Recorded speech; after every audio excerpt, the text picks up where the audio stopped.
Muy bien. Vamos a comenzar a trabajar y lo vamos a hacer. Alejandro José, ¿cuál fue lo último que trabajamos la semana pasada? Hoy, ahorita le digo.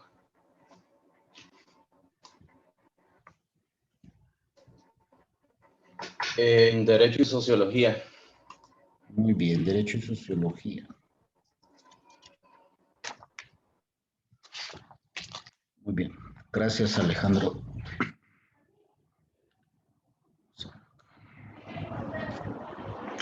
María Laura. Dígame, Lick. Lick. Cuando nosotros hablamos del derecho y la sociología, ¿a qué nos referimos? La importancia que tiene la sociología dentro del derecho y viceversa, Lick. No puede funcionar uno sin el otro. Bien. En ese sentido, entonces, la sociología constituye, sin duda alguna, la base o constituye una de las ciencias que van a contribuir a la formulación del derecho. ¿Es así? Sí, Lick. Muy bien.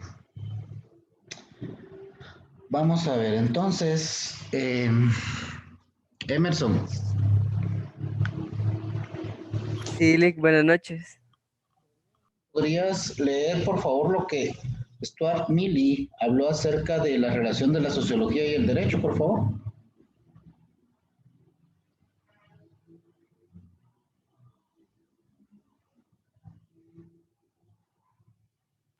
Sí, Lick, claro, con gusto, solo lo estoy buscando porque sí. Porque no leíste en todo el fin de semana. Bien leí, si quieren le doy un resumen No. de lo que puedo entender.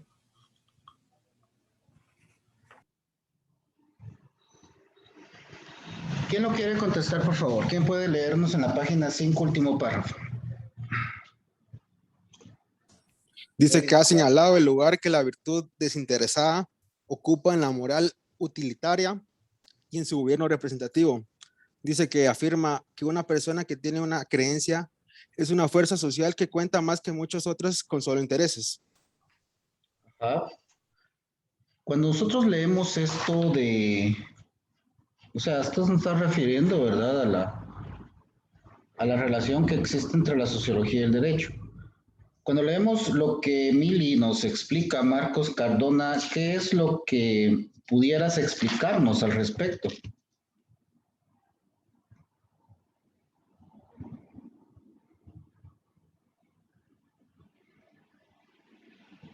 Licenciado, ¿me escucha? ¿Ah? Sí. Pues aquí dice que el gobierno representativo afirma que una persona que tiene una creencia es una fuerza social que cuenta más que muchas otras con solo intereses.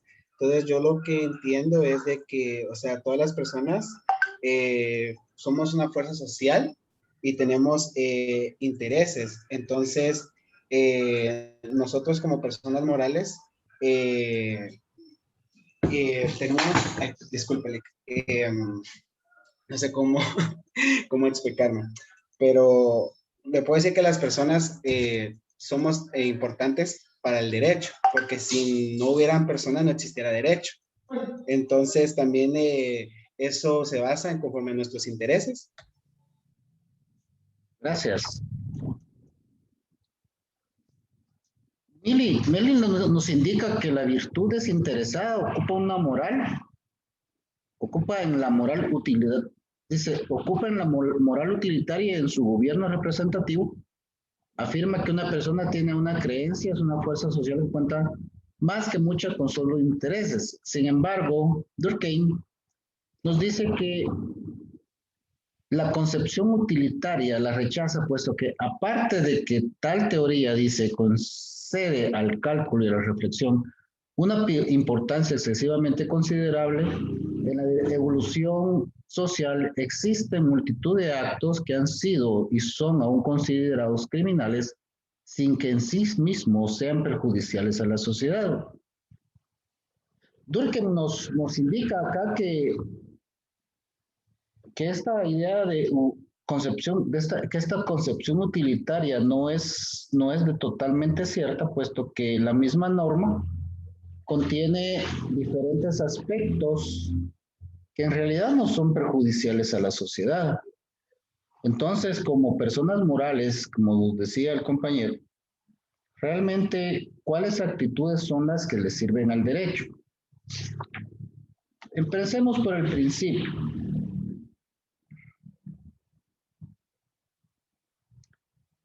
Se afirma que el Estado es un órgano y el derecho es la ley.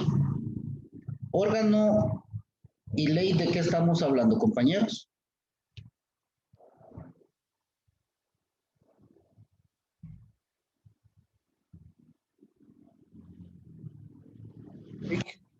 ¿Ah? El órgano sería así como el Estado, o sea, todos nosotros y las leyes, pues lo que nos rige. ¿De quién? ¿De quién? ¿De quién está hablando acá? De la sociedad.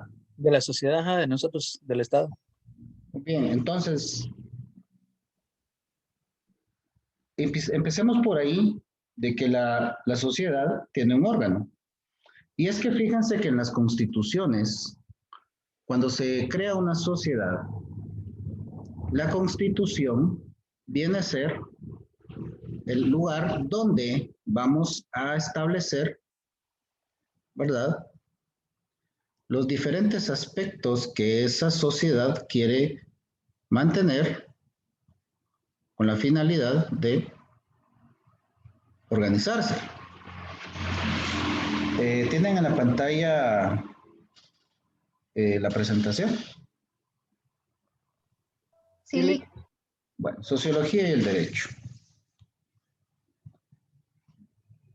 La sociedad tiene al Estado como un órgano y al derecho como su ley.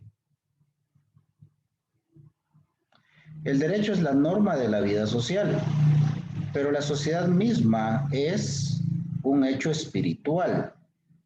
¿Por qué la sociedad es un hecho espiritual, compañeros?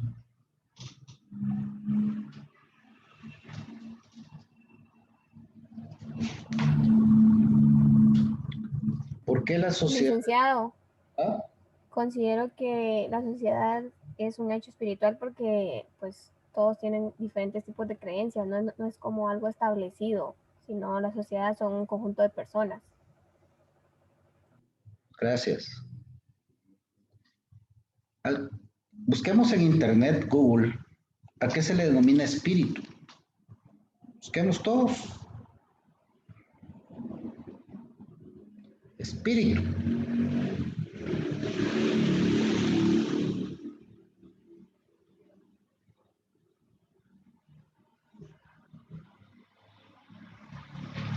¿Ya lo encontraron? Dice que es la entidad abstracta tradicionalmente considerada la parte inmaterial, inmaterial que junto con el cuerpo o parte material constituye el ser humano. Se le atribuye la capacidad de sentir y pensar. Gracias. ¿Alguien más quería compartir lo que encontró? Dolik, espiritualidad es la condición y la naturaleza de espiritual. La noción de espíritu, por su parte, está vinculada a una entidad no corpórea, al alma racional, a la virtud que alienta al cuerpo para obrar o al don sobrenatural que Dios concede a ciertas criaturas. Gracias. En definitiva, cuando nosotros nos dice acá que la sociedad es un hecho espiritual, es porque la sociedad en sí misma es una aspiración, es un deseo, es una necesidad del humano que exista. Y a través del derecho va a encontrar la forma como esta idea de grupo se materialice. Milly no tiene ningún tipo de Milly no tiene ningún tipo de error acá, porque él nos dice que la virtud desinteresada ocupa en la moral utilitaria y su gobierno representativo afirma que una persona tiene una creencia que es una fuerza social.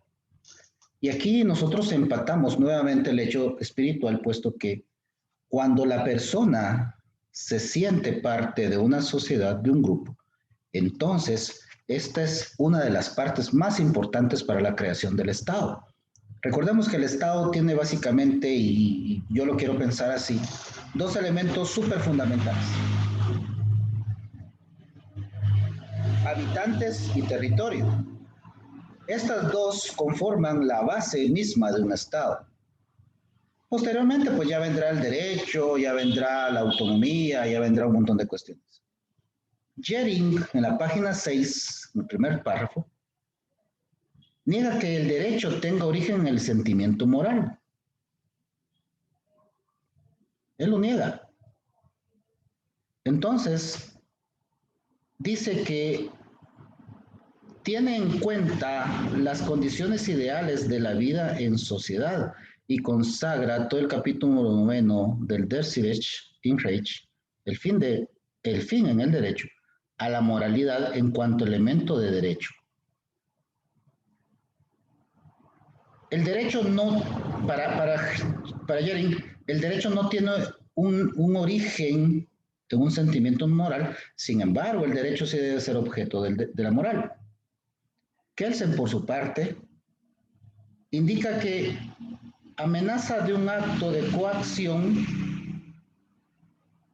el derecho para que sea obediente, para que sea obedecido. Sin esta coacción, entonces, el derecho pierde esa cualidad, esa capacidad que tiene de convertirse en la norma de la vida social. Luego vamos y encontramos cómo Durkheim rechaza, pero antes de eso veamos que cualquiera que haya podido, dice, ver las exageraciones de Emilio Durkheim, hay que reconocerle un mérito, el de haber afirmado el carácter espiritual del hecho social. Cuando se dio la división del trabajo social, trata de explicar las características de los derechos primitivos y la sustitución progresiva del derecho represivo por el derecho restitutivo. Entonces, ¿a qué se le llama derecho restitutivo? ¿Alguien sabe cuál es el derecho restitutivo? O bueno, ¿alguien podría explicarme? Buenas noches. Buenas noches. Es el derecho que usted da algo, pero a cambio de eso tiene el derecho de que le restituyan o que le den algo, un beneficio por la parte que usted está dando. Gracias. Y vemos entonces, por favor, Jonathan, si usted fuera tan amable de explicarnos o darnos su versión, su punto de vista, ¿verdad?, del derecho represivo. Cuando hablamos de derecho represivo, podemos ver que son las reprimendas que tenemos en base a nuestros derechos. Ese se daba el caso en la época de la esclavitud, donde todos tenían una represión de libertad y no tenían sus derechos en ese aspecto, ¿verdad? Bien. Nosotros, compañeros, tenemos la idea de un derecho represivo. Cuando nosotros buscamos que a la persona se le sea encarcelada por cualquier hecho, porque se haya hurtado o haya robado o haya cometido cualquier ilícito, nosotros inmediatamente, bueno, en esta sociedad, en la mayoría de casos, se busca que se interne a la persona en un lugar para procurar el bien social.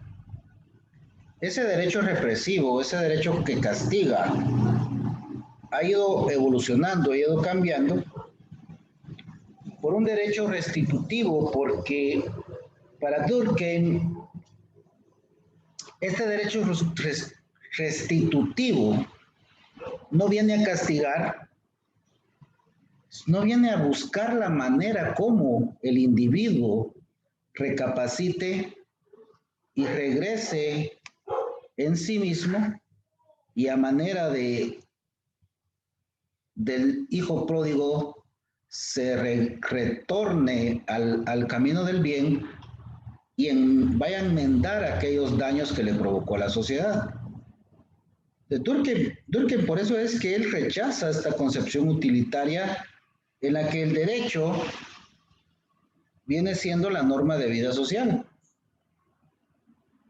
¿Por qué? Porque para Durkheim es más importante la restitución del individuo a la vida social que la separación de este de la misma o la eliminación a través de diferentes penas como la de muerte.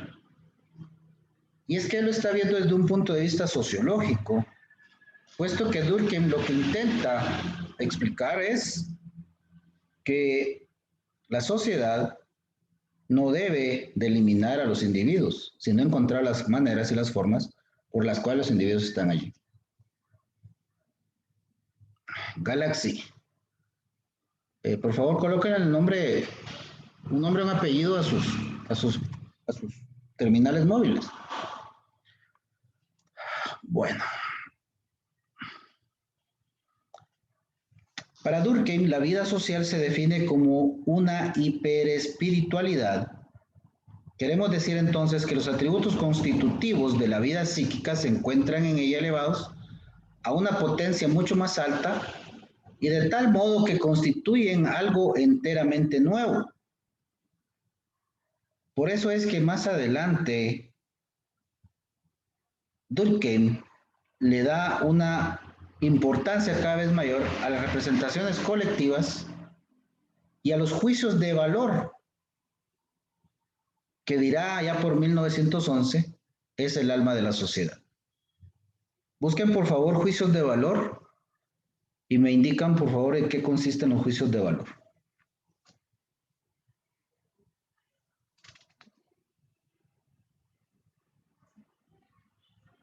¿Lo puedo leer yo?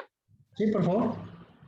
Dice, son evaluaciones u opiniones acerca de algo o alguien, elaboradas a partir del abordaje personal, a menudo subjetivo de los mismos. En esta medida expresan tanto o más sobre quién los emite que sobre la materia en cuestión que está siendo evaluada y suelen ser de aprobación o desaprobación. Gracias. Vámonos a la página 7. 1, 2, 3, 4. En el quinto capítulo, en el quinto párrafo vemos cómo, vemos cómo se afirma que el Estado no es la sociedad. Y no lo es, puesto que el Estado proviene de la sociedad. Escribía Durkheim que no es exacto decir que el Estado encarna la conciencia colectiva, puesto que ésta le trasciende por todos los lados. Y es que es la realidad, compañeros. Cuando nosotros queremos abordar el tema de la sociología y el derecho y su relación, naturalmente tenemos que entender que ningún Estado va a ser el reflejo real de la sociedad.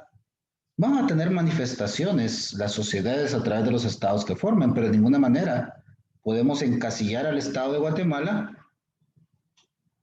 a la sociedad de Guatemala la podemos encasillar en este intento de Estado que tenemos.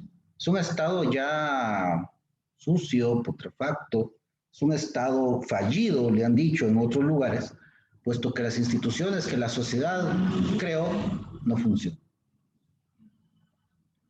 Entonces, así participa de algún modo del carácter espiritual de la sociedad de que emana, pero ninguno es fuente primaria del derecho.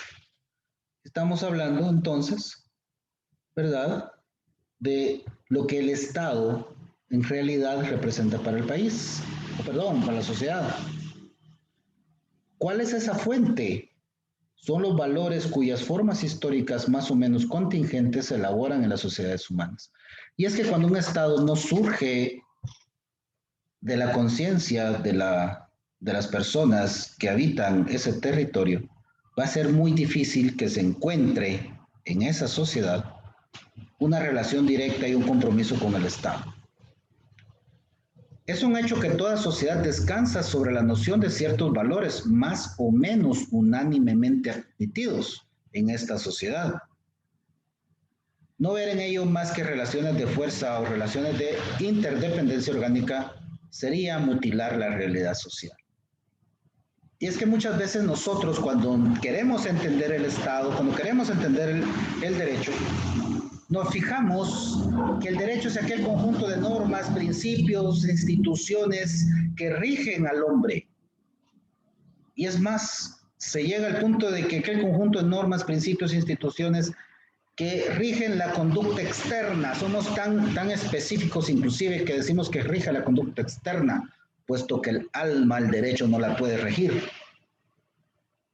Sin embargo, no nos podemos quedar ahí, puesto que el derecho y el Estado, al ser consecuencia de la sociedad, va más allá de solo regular relaciones sociales.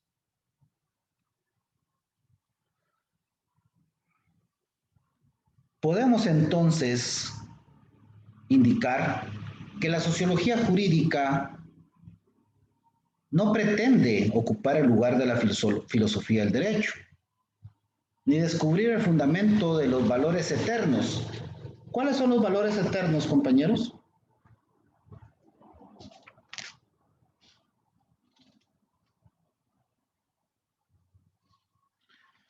Pues los valores eternos no son otra cosa que aquellos que nosotros como humanos tenemos, utilizamos, y siempre que existe humanidad van a existir.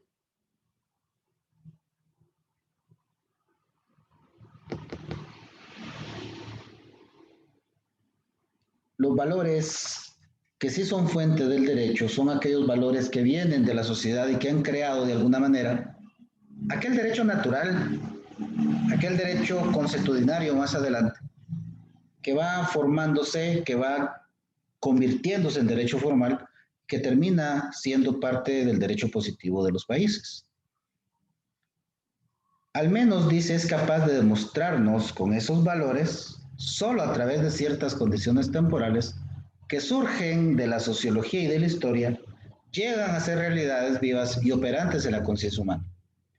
Y es que el derecho, compañeros, el derecho no debe ser consecuencia, como decía nuestra compañera, de aquellos juicios de valor superficiales, aquellos juicios de valor personales, subjetivos, que vengan a establecer inclusive normas dirigidas a segmentos poblacionales, porque quienes pueden estar en los congresos consideran que estas personas deben de ser reguladas de una forma diferente. Y es que ese es el riesgo que se corre a la hora de querer crear normas, de querer crear derecho fuera de la realidad social. La sociología, la historia, debe de ser fuentes fundamentales del derecho para que este derecho realmente sea válido, para que este derecho realmente sea aceptado y cumpla con los fines para los que fueron creados. La utilidad de la sociología del derecho. ¿Alguien quiere opinar al respecto de lo que hablamos hace un momento?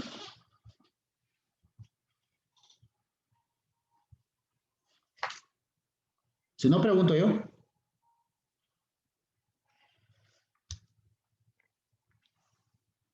Bueno. La utilidad de sociología del derecho. En todo caso, siempre debemos de preguntarnos qué, cómo, cuándo, dónde, con quién, para qué. La sociología del derecho, ¿qué es? Es una disciplina de la ciencia que se ocupa de las formas en que se organizan y simbolizan la experiencia social a través y a propósito de las estructuras normativas jurídicas. Es decir,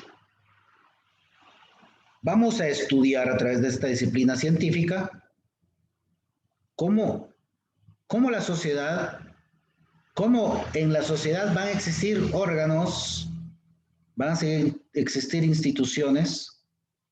¿Cómo vamos a abordar, cómo vamos a desembocar en la norma la experiencia de la sociedad y cómo esas estructuras normativas responderán a esa experiencia social y a la historia del pueblo?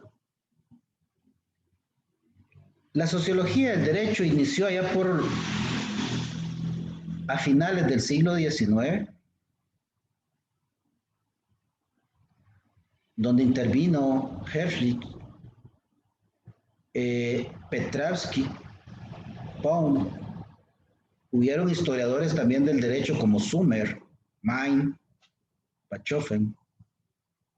Hubieron obras clásicas de la sociología como los que creó Spencer, Weber, Ferdinand, Gabriel y Emilio Durkheim. Todo esto creó la sociología del derecho. Y esta ha vivido los procesos de expansión, institucionalización, pluralización y globalización que ha caracterizado el desarrollo de las ciencias sociales en el siglo XX. ¿Qué es la sociología del derecho? ¿Para qué nos va a servir? La sociología del derecho también se denomina sociología jurídica y se puede establecer que es una ciencia que estudia el derecho desde la acción social. Vamos a preguntar porque están muy callados. Vamos a ver. A ver, Juan, no, ya le preguntamos.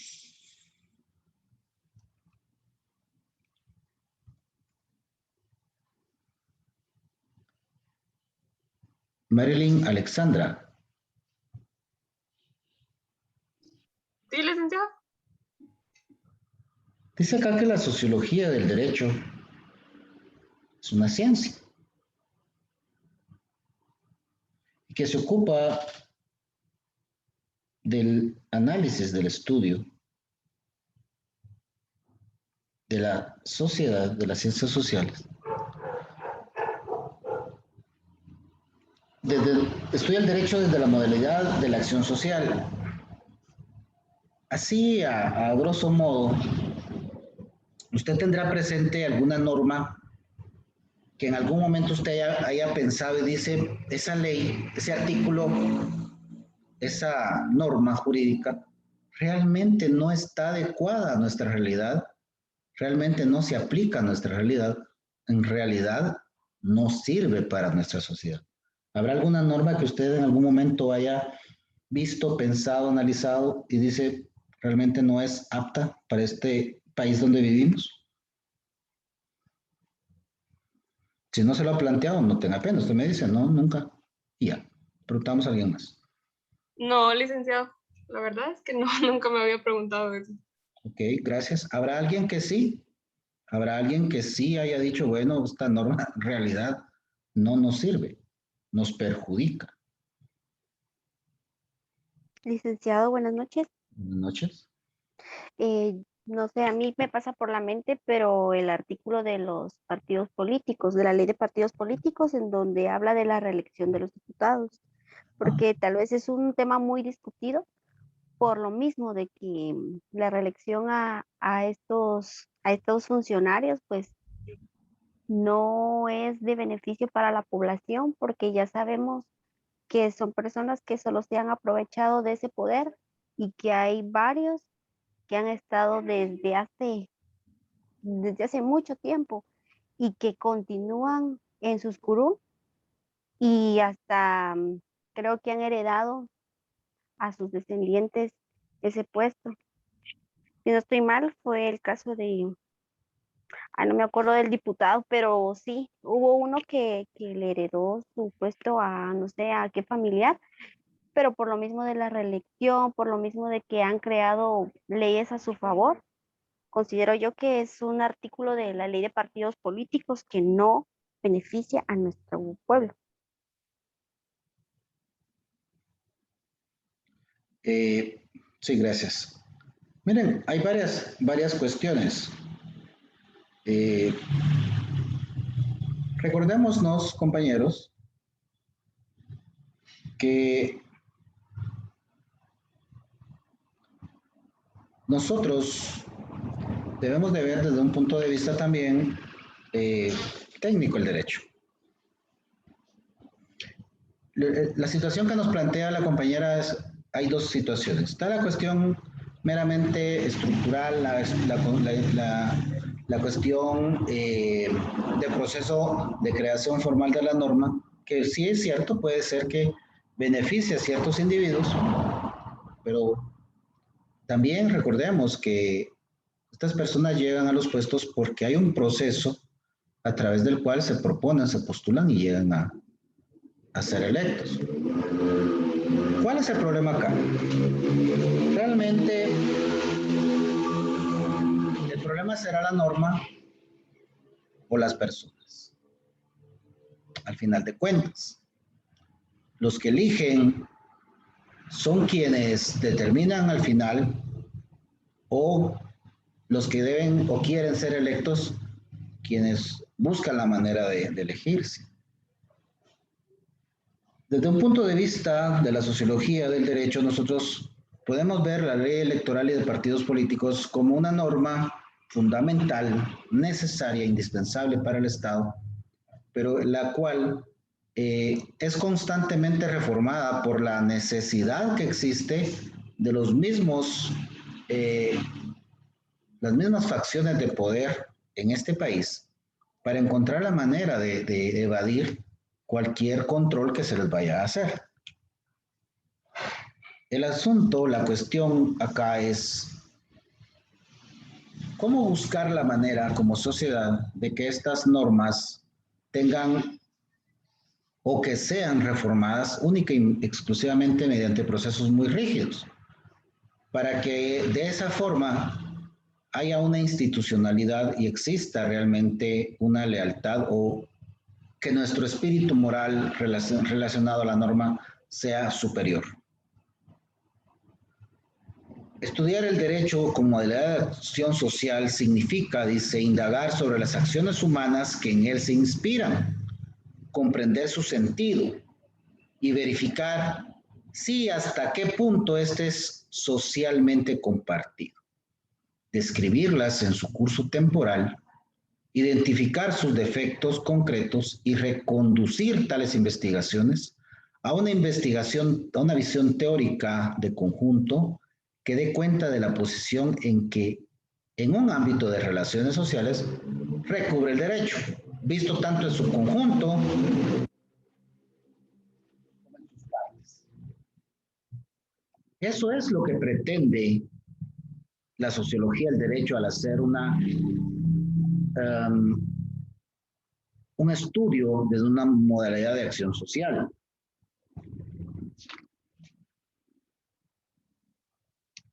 Veamos cómo, de acuerdo a esto que nos presenta acá,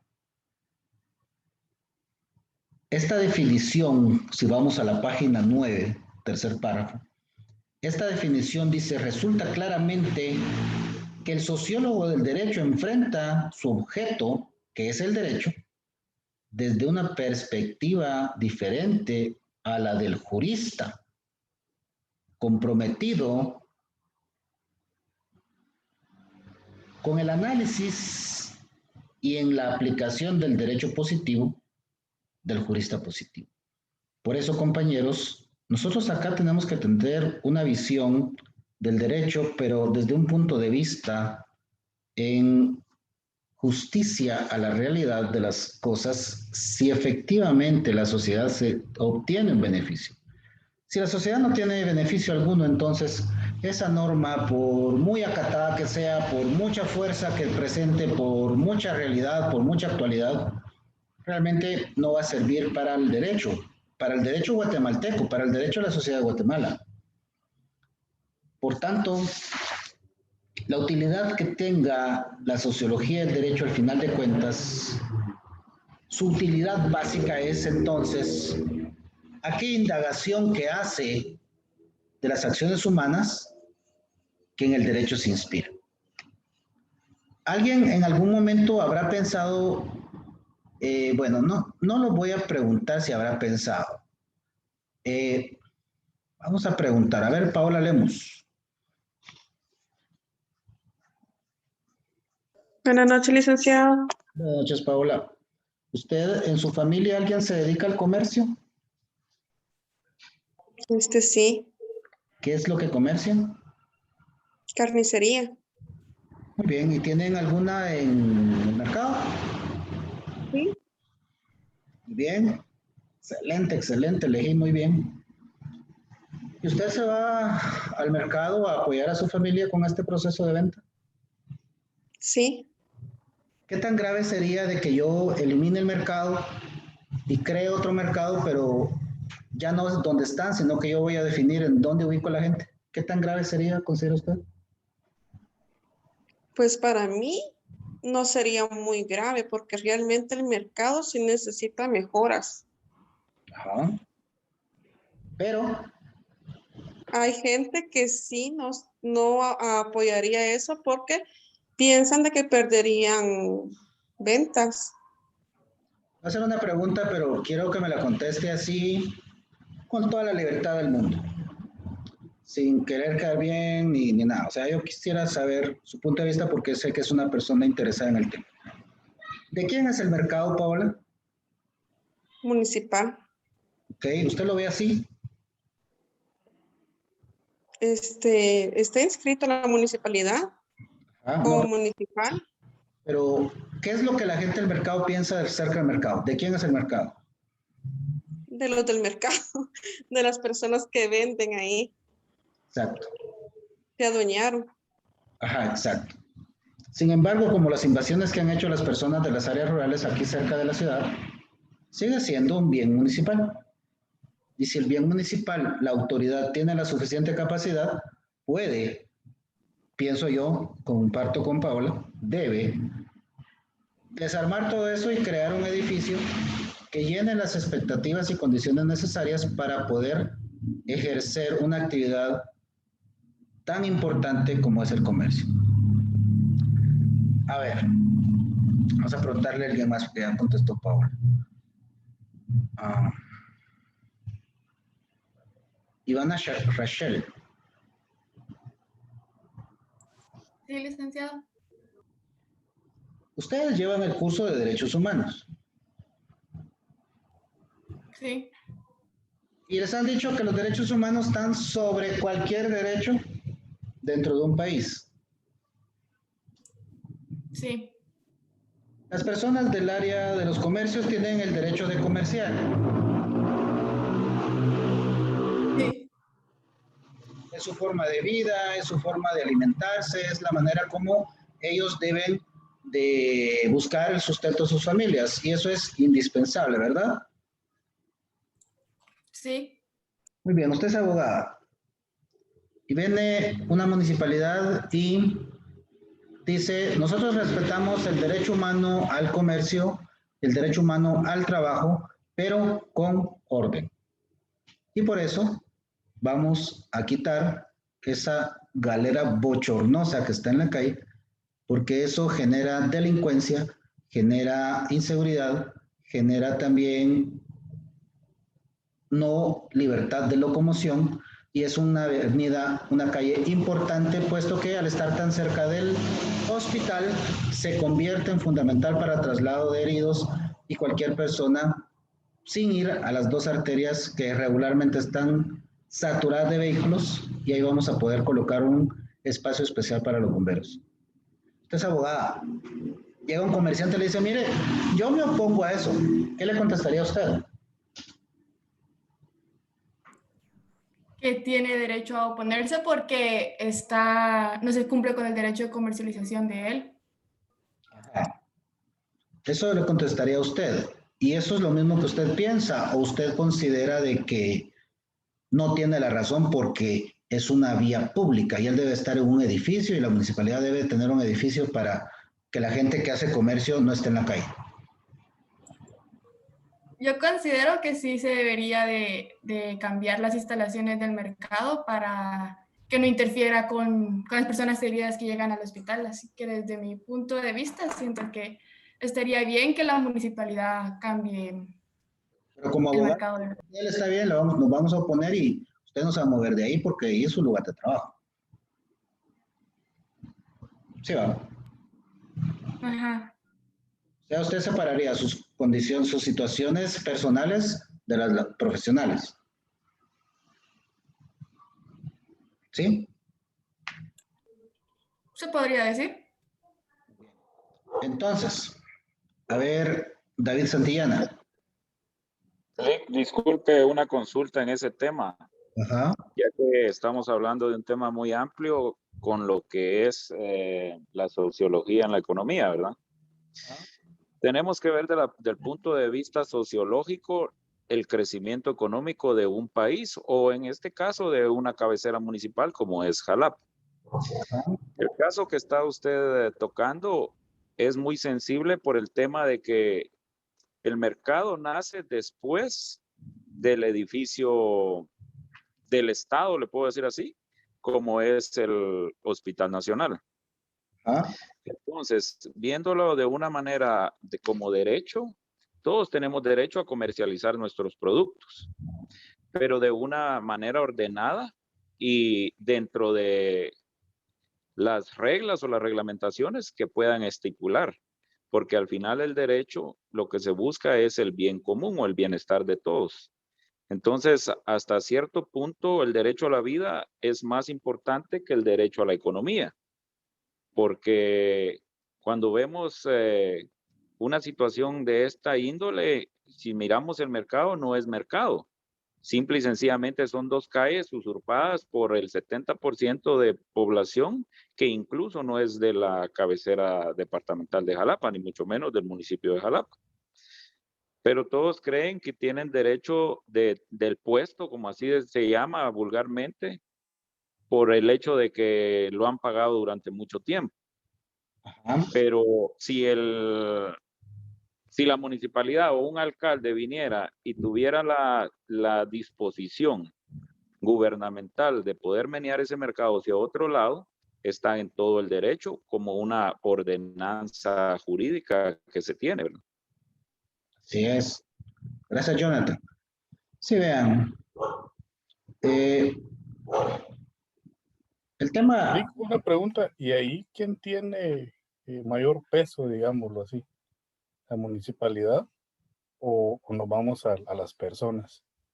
Si las personas pues acatan lo de la municipalidad y la municipalidad hace ese tipo de movimientos, ¿quién tiene más peso ahí sobre uno del otro en ese sentido? Que ambos tienen derecho. Ajá, gracias, gracias. Miren, pues aquí nos vamos a un tema que está muy vinculado con lo espiritual que hablábamos al principio.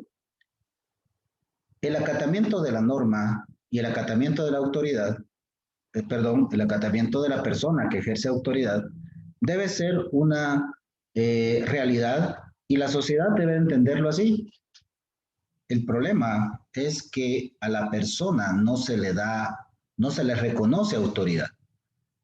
Este asunto de los mercados a nivel nacional, porque es un tema nacional, es un problema en donde la autoridad la persona pierde la autoridad y entonces solo le queda el poder. Y al ejercer un poder sin autoridad, entonces se cae en un abuso. Y es ahí donde hay instituciones, organizaciones sociales y sobre todo derechos humanos que se oponen al ejercicio del poder,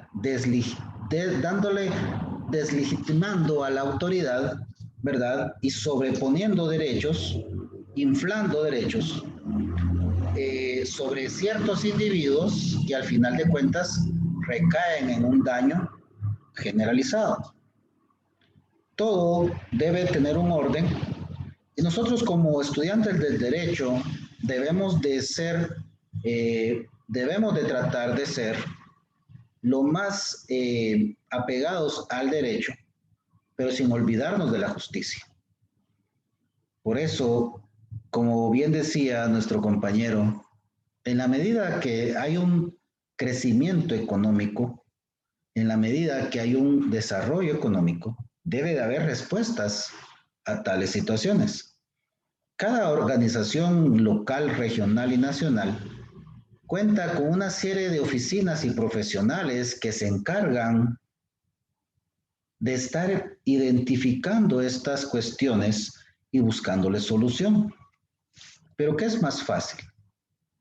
¿Qué cuesta menos? ¿Autorizar que se cierre una calle?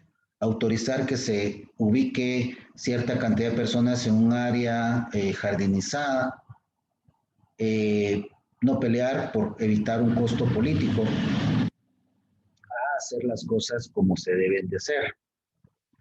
Y este solo es un tema a nivel económico que rebasa lo económico y pasa a lo social, pasa a lo cultural, inclusive está dentro de la cuestión de ya nosotros como ciudad tenemos bastantes problemas, ¿verdad?, de movilidad, y cerrar una calle no es lógico y no es tampoco prudente, puesto que habría que ver qué otras consecuencias trae.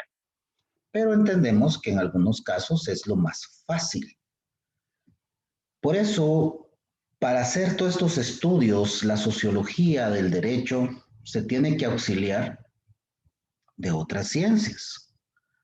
Por eso la sociología y la política tienen que ver, puesto que la sociología, al ser una ciencia que se preocupa de los grupos e instituciones sociales, se vincula a la política, que es el estudio del poder, procesos y sistemas políticos, los tipos de gobierno y las relaciones internacionales. Y es que fíjense, cuando una persona tiene la suficiente capacidad, dejemos lo intelectual, cuando tenga la capacidad de poder negociar, puede hacer cambios rotundos y profundos en las sociedades en las que se desarrolla. A manera de ejercicio, vamos a plantearnos todos, lo voy a anotar, ¿cuál es la solución que nosotros diéramos al mercado? Lo vamos a escribir por ahí, un documento Word, nuestra computadora, unos 10, 15 minutos que tengamos, y el próximo jueves les voy a colocar ahí un ejercicio y solo lo vamos a cortar y lo vamos a pegar, ¿verdad? De todas maneras eso van a hacer.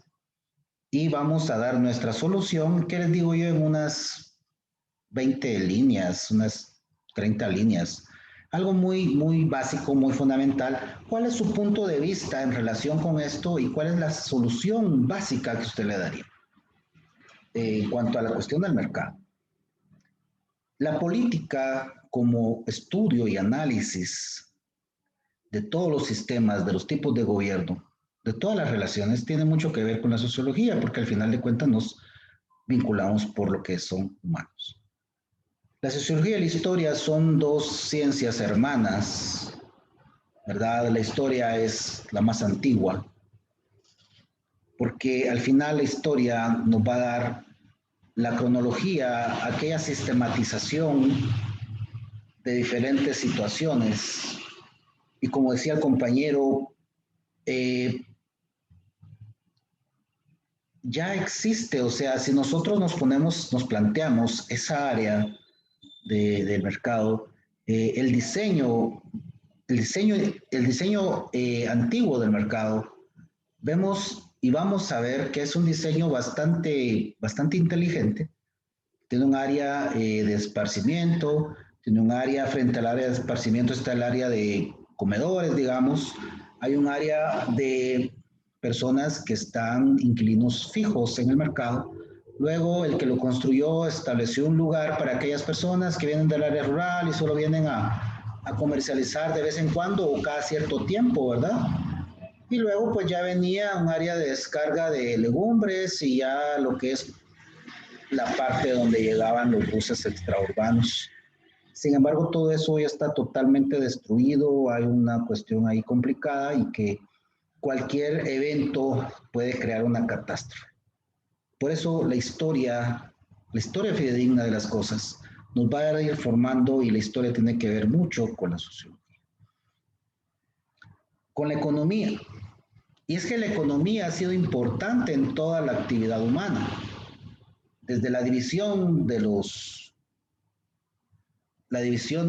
trabajo allá en la prehistoria y los sistemas económicos que se vinieron después hasta ahora, la globalización y estos sistemas tan complicados de explotación del hombre actuales, la economía está muy vinculada a la sociedad, puesto que la economía también surge de la misma sociedad. Y el bienestar, el bien común que tanto nos dicen las constituciones, pasa mucho por el tema económico. La división del poder, la división de la división de las diferentes facciones que tiene la sociedad y la procura del bien común, ese constante roce social que hay, esa lucha de clases que dice Marx, no es por otro tema que no sea por la economía. Se disfraza que porque las tierras, que porque el acceso al poder, que porque la política, pero al final de cuentas, compañeros, al final es por la economía. La economía, quien domine la economía, será realmente quien domine la sociedad. Y la sociología con la psicología, la vinculación es muy importante, puesto que inclusive hoy por hoy existen diferentes maneras psicológicas de crear en la sociedad sentimientos incluso de bienestar que no son ciertos. Se logra crear en la sociedad orgullos grandes, pero grandes beneficios meramente psicológicos.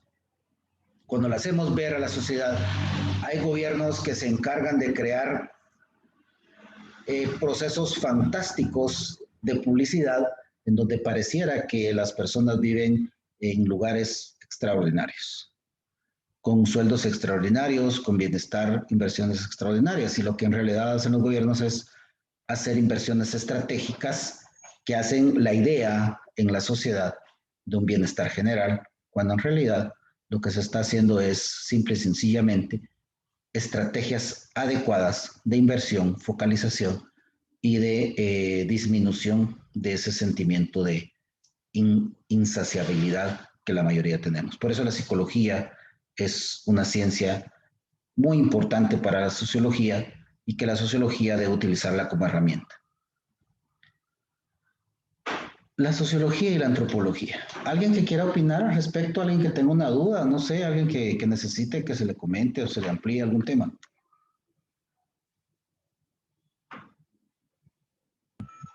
Fíjese, Lick, que buenas noches. No sé si me escucha. Sí. Fíjese que aquí en el Progreso está pasando bueno, ya pasó pues porque le dieron vuelta a la página, pero pasó un problema así, que el alcalde propuso un proyecto muy bonito para cambiar el mercado. Pero la gente que vendía en el mercado recolectó firmas y todo para que no se llevara a cabo el proyecto. Pero el alcalde, cuando él propuso el proyecto, él les hizo ver que les iba a trasladar a todos a un lugar donde ya él ya estaba preparando para que la gente no tuviera problemas con su venta y que tuvieran todo en condiciones, ¿verdad? Pero aún así la gente se cerró y no vio más allá de lo que el proyecto iba a representar para lo que es el pueblo, porque iba a ser un gran avance, ¿verdad? Y se cerró y no quisieron ahí sí que dejar que el proyecto avanzara. Entonces no sé si encaja con lo que usted estaba diciendo. Es el mismo tema, ¿verdad? Pero al punto de vista de las personas que sí vemos o queremos el futuro del lugar en donde vivimos, sí estaba magnífico el proyecto, pero como ya viéndolo del lado de las personas que están adentro del mercado y viven de eso, pues no sé, ¿verdad? Si es buena la actitud que ellos tomaron o no. Gracias. Aquí el tema es el siguiente. Como sociedad, ¿qué es lo que nosotros esperamos? ¿Qué es lo que nosotros pretendemos? Hay lugares donde fíjense ustedes de que si ven, por ejemplo, una empresa que no cumpla con ciertas normas, no los visitan. Los estadounidenses, por ejemplo, ellos cuando a veces hay personas que son muy extremistas y se enteran que hay algún restaurante, alguna cadena de restaurantes que está contratando personas ilegales, hispanos, pues, lo que hace la gente es no ir a comprar, no ir a consumir, que no cumplen con la ley, porque no están pagando impuestos, porque son un riesgo para ellos mismos.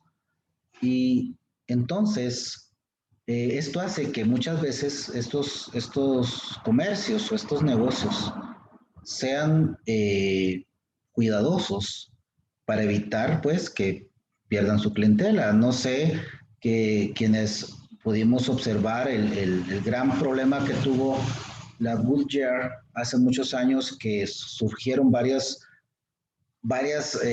accidentes porque los neumáticos que estuvieron vendiendo tenían defectos yo creo que eran de costuras y provocaron varios accidentes. Entonces, a nivel mundial se generó un temor para con este tipo de neumáticos porque no estaban bien fabricados, tuvieron un error y le ha costado un montón a Goodyear volver a posicionarse en el lugar donde estaba.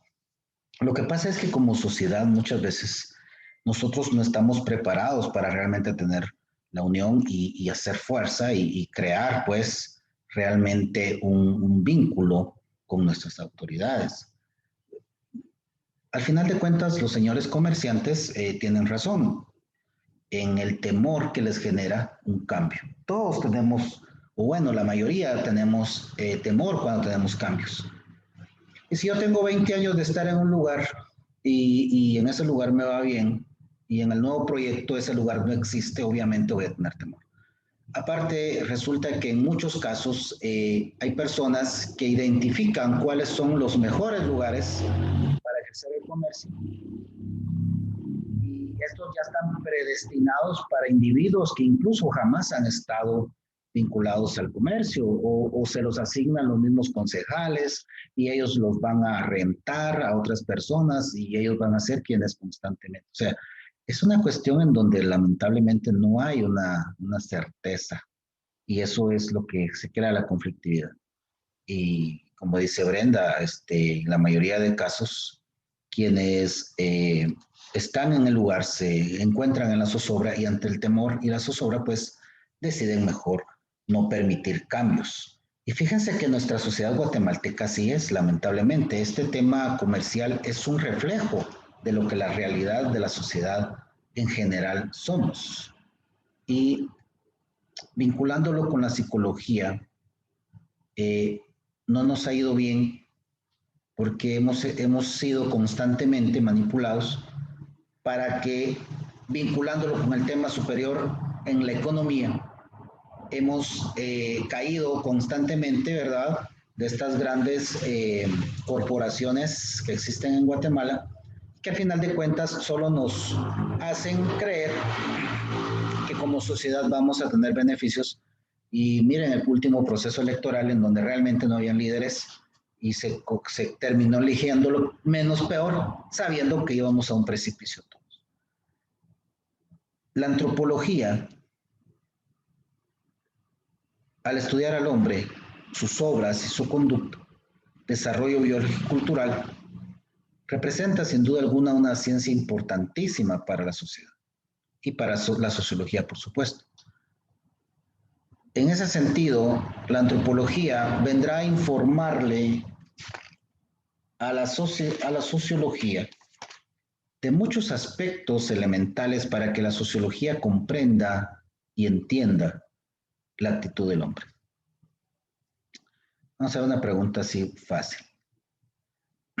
Vamos a ver, alguien que no haya contestado nada.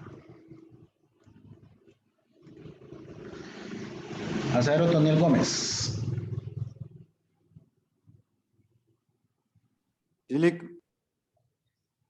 Otoniel, en un país como Guatemala, ¿consideras que la antropología debería ser esencial en la creación de la norma? Sí, Lick. ¿Por qué?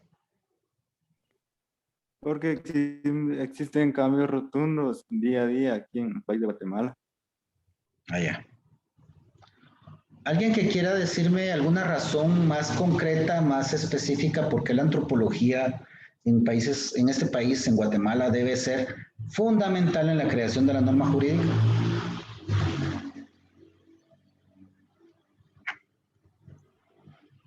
Lick, yo creo que es necesario, por ejemplo, así como inclusive dentro del pensum de la carrera, digamos, curso de Historia Jurídico-Social Guatemala, porque creo que es importante estudiar, ahí sí que los hechos pasados para poder compararlos con la situación actual, porque queramos o no, todavía existen muchas estructuras del Estado, de la sociedad que aún se siguen tomando. Hay cosas pues que han evolucionado, pues por ejemplo como los sistemas de gobierno y todo, entonces por eso creo que la sociología y la antropología van como conectadas y como aquí dice que también son almas gemelas, porque por ejemplo si nosotros estudiamos, por ejemplo decimos, bueno, esto generó guerra, esto generó conflicto, esto hizo mal para nuestra sociedad, o sea, adaptarlo a nosotros, o sea, a la época actual. Gracias. Licenciado. Ajá. Yo considero que sí van de la mano porque, por ejemplo, Guatemala se caracteriza por ser un país multicultural, pluriétnico y porque somos parte de la civilización maya y tenemos varios monumentos, varias esculturas, podría decirle Tikal, por ejemplo, y varios parques donde se han encontrado vasijas o monumentos de los mayas. Y si nos damos cuenta, hay países extranjeros que se han llevado parte de esa riqueza de Guatemala y la venden o simplemente se la llevan y no les pertenece. Entonces creo que sí, es parte de la sociología crear leyes que defiendan o que protejan toda esa cultura maya, toda esa riqueza que es parte de nuestros antepasados. Gracias. Vean, la antropología, al final de cuentas, lo que pretende es estudiar al hombre en su naturaleza misma, sus grandes logros, sus desaciertos también, pero también lo más importante que la antropología, pienso yo, analiza es su desarrollo biológico. Es que el desarrollo biológico, compañeros, del hombre va muy, pero muy de la mano con el conocimiento de su entorno, con el conocimiento del lugar donde ellos viven, donde ellos pertenecen. Ese sentimiento de pertenencia, esa identificación con su tierra, hace entonces que el mismo hombre busque la manera de proteger lo que él considera propio. Y la sociología, sobre todo en un país como Guatemala, en donde no podemos hablar de una nación, sino de diferentes pueblitos que han tratado de convivir juntos, pero que no nos ponemos de acuerdo, en donde aún se mantiene la idea de indígena, la idea de ladino, la idea de mestizo, donde aún seguimos viendo aún seguimos viendo al africano, al de origen africano, como algo exótico, donde nos parece aún diferente ser del área occidental y el área oriental, y hay lugares donde incluso son enemigos naturales. donde no se ha creado eso, entonces para un país como nosotros la antropología debe ser elemental, porque si la norma es general y si la norma es para todos, pues entonces tenemos que buscar la manera de que sea más o menos equitativa desde el punto de vista cultural y de forma de conducta y pensamiento de aquellas personas que por su propia idiosincrasia no van a compartir. Por eso la antropología en un país como Guatemala es fundamental. No vamos a encontrar la vinculación de la antropología con el derecho de la misma manera, por ejemplo, en Nicaragua, donde hay la mayoría de personas son de origen mestizo. No la vamos a encontrar de la misma manera, por ejemplo, en lugares como Bolivia, donde hay más gente indígena que mestiza. Y así pues, entonces, la antropología viene siendo para la sociología una herramienta importantísima. Aquí vamos a anotar, página 10, antropología y sociología. Vamos a anotar al margen qué propuesta le tienen ustedes o me tienen ustedes a mí de las formas como para la creación de la norma la sociología debería investigar dentro de la antropología. Vamos a ver una ley básica, el matrimonio. Matrimonio, ¿cómo lo vamos a ver? ¿Desde qué aspectos, qué características hacen que el matrimonio sea fundamental para el estudio de la sociología y la antropología en un contexto guatemalteco? Y su relación, vinculación con la cultura occidental, que es la que muchos manejamos, pero que honestamente desconocemos qué cosmovisión, dicen ellos, tienen las personas que son nativas de este país. Bueno, ahora en cuanto a la filosofía del derecho, fíjense ustedes que este es un tema bastante profundo. ¿Qué es la filosofía del derecho? Es una disciplina. ¿Qué es lo que pretende? El conocimiento fundamental de lo jurídico. El conocimiento que se adquiere con base de la filosofía del derecho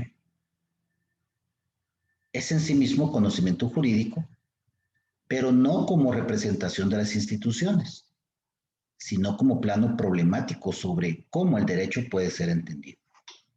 Si subimos y vemos que la sociología es una ciencia que busca la forma como se organiza y simboliza la experiencia social a través de las estructuras normativas, vemos que la sociología estudia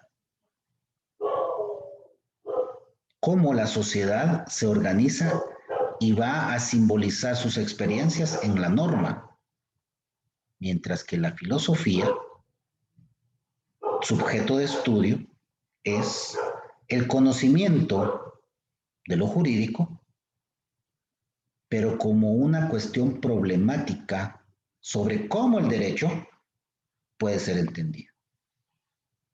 O sea, la filosofía del derecho va a problematizar la norma y va a buscar si esta norma realmente cumple las expectativas sociales. Puede definirse la filosofía en general, no la del derecho, sino la en general, como el estudio de los primeros principios. Aquí estamos porque dice precisamente corresponde el carácter de universalidad. Cuando hablamos de los primeros principios nos referimos al ser, al conocer y al obrar. Al ser, puesto que cada individuo en sí mismo se identifica y entiende qué es, con base en lo que es, y el análisis que hace de sí mismo es, el ser es lo que conoce. Nosotros somos lo que conocemos. Reaccionamos en consecuencia a lo que conocemos. Y como les decía hace un momento, nos preocupamos, nos asustamos ante lo que no conocemos. Y por tanto nuestro ser es consecuencia de lo que el individuo conoce, de su experiencia misma. Así, una persona que ha sido constantemente humillada, que ha sido constantemente arruinada, molestada, va a ser un individuo posiblemente que se defienda, que haga cosas feas, o puede ser una persona totalmente sumisa que está a la merced de cualquier persona. Y eso es cuando llegamos al obrar. El ser del individuo es aquella experiencia que tiene y lo que desarrolla con base a esa experiencia y la identificación que puede hacer del sí mismo. Muchas veces estamos equivocados en cuanto a lo que somos o creemos ser, pero con base en lo que conocemos, creamos nuestro ser y a partir de ahí vamos a obrar, vamos a realizar, vamos a tener esa actividad. Y esa actividad, el obrar, es lo que el derecho regula, es lo que la sociedad pretende moderar para poder vivir todos juntos. Al derecho no le importa lo que nosotros somos. Al derecho no le importa lo que nosotros pensamos o conocemos. Al derecho lo que le importa es lo que nosotros hacemos, lo que obramos. De estas tres fuentes del ser, el conocer y el obrar, vamos a encontrar que hay una división de la filosofía en filosofía práctica y teorética. La práctica estudia entonces el obrar y estudia, y esta se divide en la filosofía moral y la filosofía del derecho. Como les decía, al derecho le interesan nuestras obras, nuestras acciones y de ninguna manera nuestros pensamientos. Quizá lo único que regula el derecho en cuanto a los pensamientos lo encontramos manifestado en el intercriminis, en donde nosotros desde el pensamiento vamos creando una serie de pasos para llegar a concretar un hecho delictivo, pero que este nace del pensamiento y se manifiesta en la proposición que le hago yo a las personas para poder materializar mis intenciones. Pero incluso en la misma proposición, a pesar que está regulada como, como algo delictivo, puede ser incluso subjetiva la interpretación que el juez le dé a esa proposición, puesto que yo le puedo decir a alguien, hagamos, pero ahí mismo no se está realizando ningún delito. Entonces, esta regulación que hace la norma de las proposiciones, en realidad está muy, pero muy, es muy relativa la imputación que se puede hacer. Regresando a la filosofía, el estudio del derecho en sus ingredientes universales constituye el objeto de la filosofía jurídica, pero el derecho puede ser estudiado en sus aspectos particulares. En este caso es el objeto de la ciencia jurídica o jurisprudencia en sentido estricto. Esto es lo que va a estudiar la filosofía jurídica. Si nosotros queremos conocer el derecho en su integridad lógica, o sea, saber cuáles son los elementos esenciales comunes a todos los sistemas jurídicos, vamos a tener problemas. Y vamos a tener problemas porque vamos a tener que superar las particularidades de cada sistema y mirar el concepto universal del derecho. ¿Cuál es el concepto universal del derecho? Aquel que nos dice que es aquel conjunto de normas, principios y todo eso. Pero por influjo de la doctrina italiana, se ha puesto manifiesto que el derecho no está integrado solo por normas, sino que su existencia y realización coadyuvan otros elementos, como es la organización, que sin identificarse con la norma ayudan a su producción, aplicación y garantía. Esto no es otra cosa que cada una de las instituciones vinculadas a las normas jurídicas. ¿Alguna duda?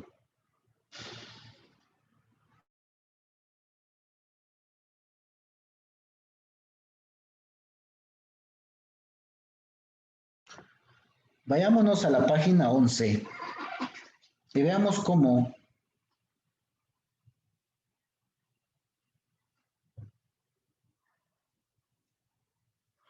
en el párrafo 3 de la página 11 dice, perdón, en el párrafo 4, la filosofía teorética estudia los primeros principios del ser y del conocer y se divide en la ontología y metafísica y comprende también la filosofía de la religión, la gnoseología o teoría del conocimiento, la lógica, la psicología, la filosofía de la estética. Mientras que la filosofía práctica estudia entonces los principios del obrar y se divide en filosofía moral y filosofía del derecho. Eso es para que ustedes hagan la diferenciación de estas dos. La ciencia del derecho, entonces, compañeros, vámonos a la página 11, último párrafo. La ciencia del derecho tiene por objeto los sistemas particulares considerados singularmente para cada pueblo en una época determinada. Pero, además, una ciencia jurídica no suele comprender propiamente todo un sistema, puesto que procede con ulteriores especificaciones y distinciones, considerando una parte singular del sistema en cuestión. Por eso es que, por ejemplo, el derecho público y el derecho privado se van a diferenciar, puesto que cada una maneja diferentes áreas del mismo derecho.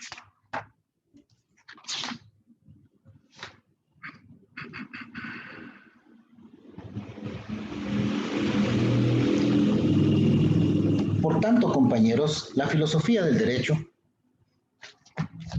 desde el punto de vista de la sociología, nos va a servir sin duda alguna, puesto que nosotros, a través de estas ciencias, de estas disciplinas, vamos a encontrar, ¿verdad?, la forma de interpretar adecuadamente la sociedad y el derecho mismo. En la página 12, en el quinto párrafo, encontramos que luego del influjo de la doctrina italiana por su contraposición al mundo físico y a sus leyes, distinguimos aquellas normas dirigidas a regular el orden social, que llevan en su peculiaridad la posibilidad de ser incumplidas y que referidas al plano del deber ser, por significar un deseo de perfeccionamiento, denominadas normas. Esas normas no son un solo tipo, pudiendo separar convencionalmente aquellas normas que regulan la actuación de los miembros sociales, estableciendo modos de conducta cuya infracción no provoca otra cosa que el reproche, y aquellas otras dirigidas a prevenir y regular conflicto de intereses entre los hombres. Por favor, señalan ese párrafo, el penúltimo, puesto que al final eso es lo que la filosofía del derecho persigue, verificar aquellas normas que tienen un reproche social y las que nada más buscan prevenir alguna cuestión, algún conflicto a grandes proporciones. Las primeras van a ser las que se refieren a individuos específicos y las segundas que se refieren a la sociedad en sí mismas. Entonces, cualquier comentario, cualquier duda, las anotan, vayan anotando al margen de las hojas. En la próxima clase me van indicando, por favor. Ahora solo les quiero pedir, por favor, que enciendan sus pantallas. Vamos a guardar una imagen de esta clase y así nos podemos retirar. Enciendan sus pantallas, por favor, compañeros.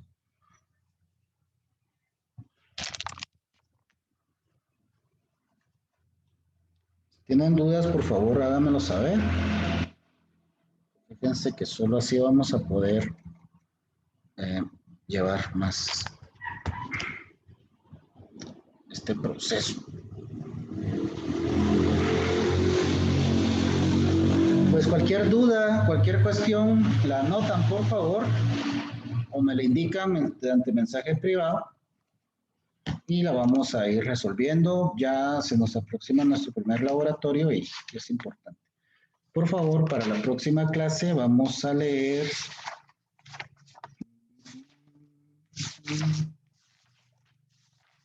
poquito.